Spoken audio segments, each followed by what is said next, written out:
Oleh karena itu, saya kasih satu amalan. InsyaAllah mudah-mudahan bermanfaat. Sedekah subuh. Sedekah subuh, kenapa saya berkata sedekah subuh?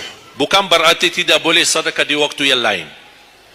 Semua sedekah boleh di setiap waktu dan setiap saat, hari Jumat maupun selain hari Jumat. Tapi sedekah subuh itu termasuk sedekah yang terbaik. Kenapa? Bukan kata saya, tapi kata Rasulullah sallallahu alaihi wasallam. Setiap waktu subuh Allah turunkan malaikat, tugasnya mendoakan orang yang bersedekah subuh hari. Allahumma a'ti munfiqan khalafa. Ya Allah, ganti yang lebih baik bagi orang yang infak di subuh hari. Ibu-ibu lagi halangan tidak salat, sebelum beraktivitas isi sedekah subuh. Anda tidak usah susah-susah mencari anak yatim dan orang miskin di subuh hari.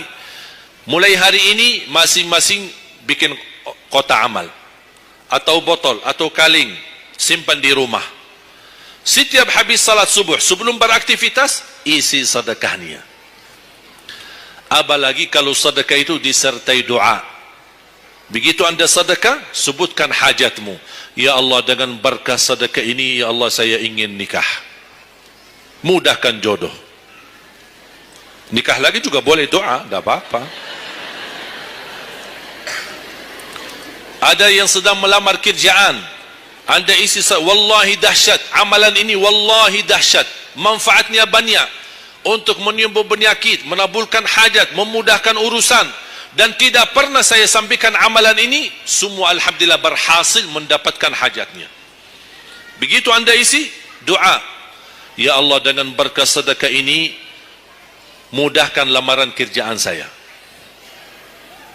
Ya Allah, dengan berkah sedekah ini mohon titipkan pahalanya untuk kedua orang tua saya. Kalau ada yang merasa dirinya suka marah, suka emosi, ya Allah, dengan berkah sedekah ini tenangkan hati dan jiwa saya agar tidak emosi lagi. Ya Allah, dengan berkah sedekah ini karuniai kepada aku anak penghafal Al-Quran. Bu, jemaah sekalian, saya berkeluarga 12 bersaudara, timnas. Dan kami memang sudah disusun satu lusin. 12 ini mempersiapkan kalau timnas kita belum mampu membawa juara, insyaAllah kami sekeluarga siap mengganti timnas. Alhamdulillah, dari saudara saya 12 ini 10 penghafal Al-Quran. Tapi orang tua saya awam. Percaya enggak?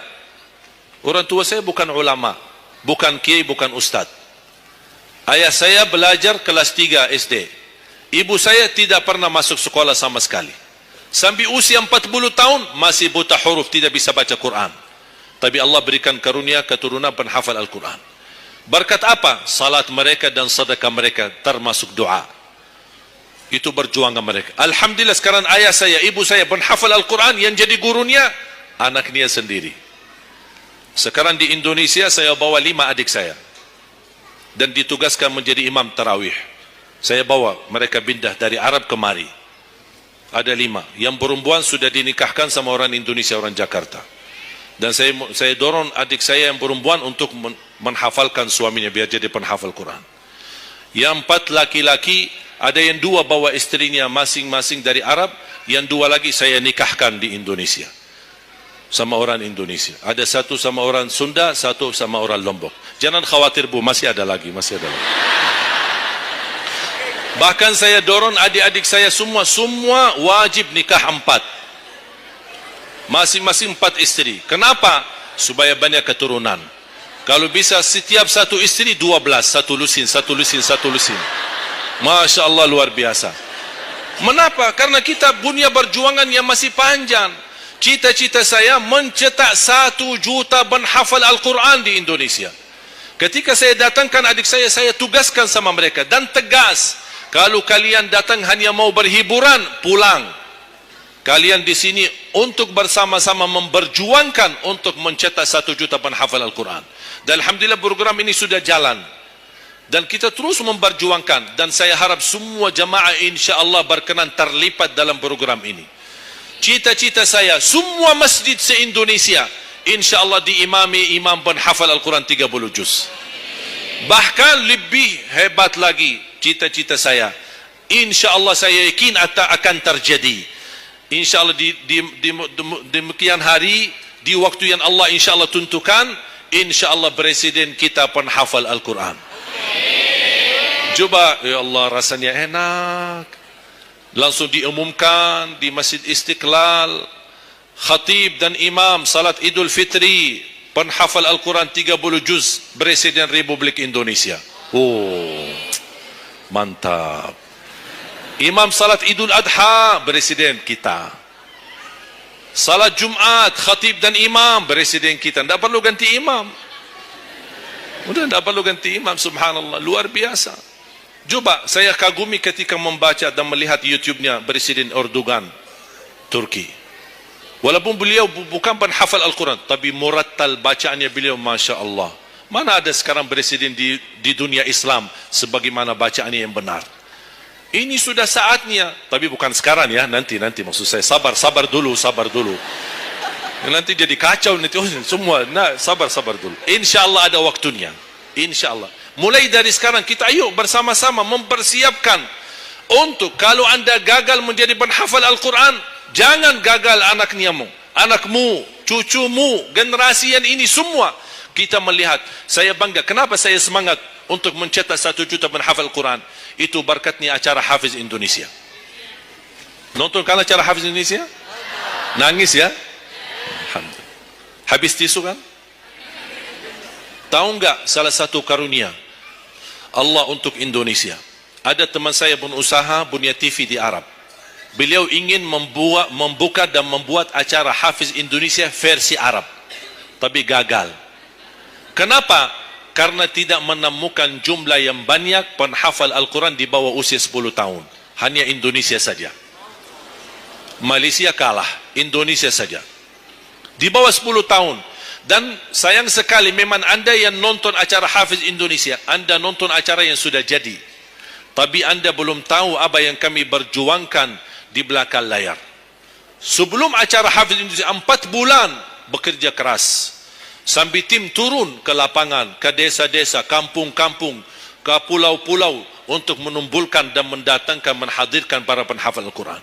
Ketika dibawa di Jakarta, 2 bulan berturut-turut kami didik mereka.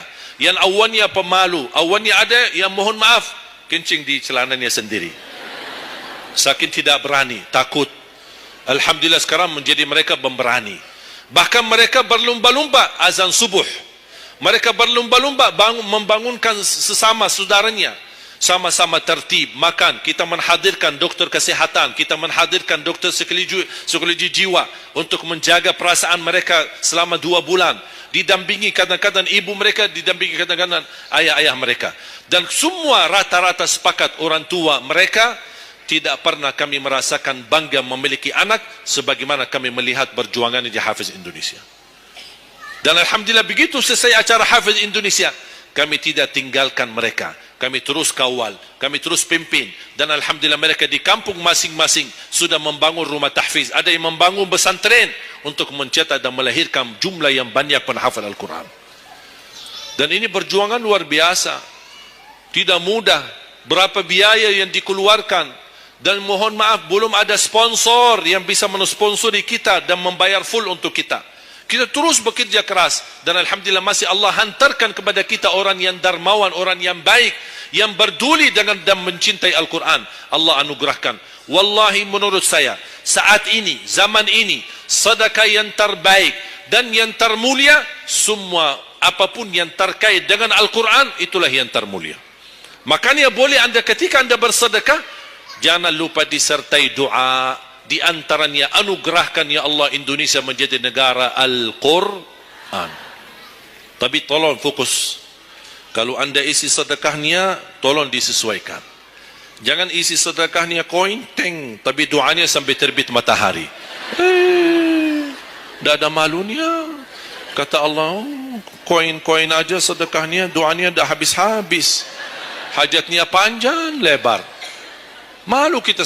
Bukan Allah tidak bisa. Allah maha bisa menabulkan hajat. Tapi kita malu sama Allah. Kok cuma bikin teng, ya Allah, ya Allah, ya Allah, panjang. Fokus. Kalau usulan saya, 1 sedekah, 1 hajat. Satu sedekah, satu hajat. Dan insyaAllah akan anda melihat manfaatnya. Mudah-mudahan semua yang hadir insyaAllah menjadi keluarga besar 1 juta penghafal Al-Quran. 1 juta mencetak penghafal Al-Quran.